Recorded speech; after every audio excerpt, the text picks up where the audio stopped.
बिस्मिल्लाहिर्रहमानिर्रहीम। दोस्तों, सऊदी अरब दुनिया का वो वाहिद मुल्क है जहां गैर मुल्की सऊदी के नाम से कारोबार कर सकते हैं। इसे कफील कहते हैं। कफील ही गैर मुल्की का मसूल होता है। कफील ही हर गैर मुल्की का सऊदी बादशाह को जवाबदेह होता है। कोई भी काम अगर गैर मुल्की करना चाहे तो वो सऊदी कफील की इजाज़त से करता है। मोहम्मद इमरान सन 2000 में सऊदी अरब गया। ये आज़ाद वीज़े पर सऊदी अरब काम करता था। कफील के साथ इसके काफ़ी अच्छे ताल्लुकात थे। मोहम्मद इमरान को जब भी पैसों की ज़रूरत होती तो कफील से पैसे ले लेता। कफील मोहम्मद इमरान को अपना छोटा भाई कहता था। मोहम्मद इमरान ने पाकिस्तान में काफ़ी प्रॉपर्टी खरीदी, बहन भाइयों की शादी कर दी। फिर मोहम्मद इमरान 6 महीने की छुट्टी लेकर पाकिस्तान गया। घर वालों ने रिश्ते की तलाश शुरू कर दी। 2 महीने के अंदर घर वालों ने रिश्ता तलाश कर लिया।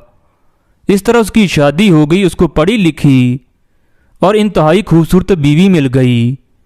4 महीने उसने अपनी बीवी के साथ मरी कगान, गिलगित और पाकिस्तान के खूबसूरत इलाकों में गुजारे।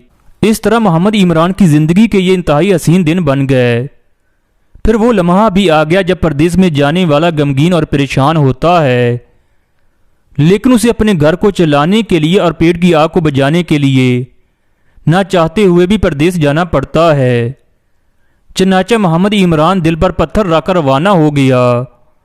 जहाज में बैठकर अपनी बीवी के बारे में सोचता रहा। अपनी बीवी के साथ हसीन लम्हात को याद करता रहा।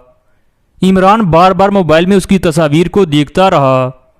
मोहम्मद इमरान ने पाकिस्तान से रवाना होते हुए अपने कफील दोस्त को फ़ोन कर दिया था कि वो इतने बजे एयरपोर्ट पहुंच जाएगा। चनाचा वो रियाद एयरपोर्ट पर पहुंचा। कफील पहले ही उसका इंतज़ार कर रहा था। कफील ने एयरपोर्ट से रिसीव किया और रूम में छोड़ दिया और कहने लगा, हम कल तफसील से बात करेंगे। कफील चला गया। मोहम्मद इमरान सो गया। अगले दिन कफील इमरान के पास आया। इमरान से पूछने लगा, बताओ पाकिस्तान में किस तरह दिन गुजार के आए हो? तुमने शादी भी करवा ली है। लेकिन मोहम्मद इमरान गमगीन था। कफील ने परेशानी की वजह पूछी तो मोहम्मद इमरान ने कहा उसका बीवी के बगैर दिल नहीं लग रहा। साथ कफील को अपनी शादी की तस्वीर दिखाने लगा। इमरान ने कफील को अपनी शादी की तस्वीर इसलिए दिखाई क्योंकि वो भी उसके घर आता जाता था। कफील ने जब इमरान की बीवी की तस्वीर देखी तो उसकी नीयत खराब हो गई। उसने इमरान से कहा, तुम परेशान ना हो, मैं तुम्हारी बीवी को सऊदी अरब लाने के इंतजामात करता हूँ। चनाचा कफील ने 1-2 रोज़ में सारे कागजात मुकम्मल करवा लिए। इमरान भी बहुत खुश था। उसकी बीवी उसके साथ सऊदी अरब रहेगी। मगर उसे क्या पता था कि कफील की नीयत ठीक नहीं।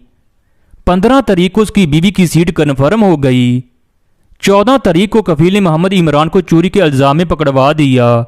कफील ने शर्तों को पैसे देकर इमरान पर सऊदी अरब में आने की हमेशा की पाबंदी लगवा दी। एक तरफ से इमरान पाकिस्तान के लिए रवाना हो गया, दूसरी तरफ से पाकिस्तान से उसकी बीवी सऊदी अरब के लिए रवाना हो गई। सऊदी कफील ने इमरान की बीवी को रिसीव करने के बाद कहाँ रखा ये किसी को नहीं पता। इमरान की बीवी का आज तक पता नहीं चला कि वो कहाँ है। सऊदियों ने रेगिस्तानों में बड़े बड़े महल बनाए जहाँ कोई नहीं जा सकता। वो हफ्ते बाद इन जगहों पर जाते हैं। मुमकिन है सऊदी कफील ने किसी महल में इमरान की बीवी को कैद कर रखा हो।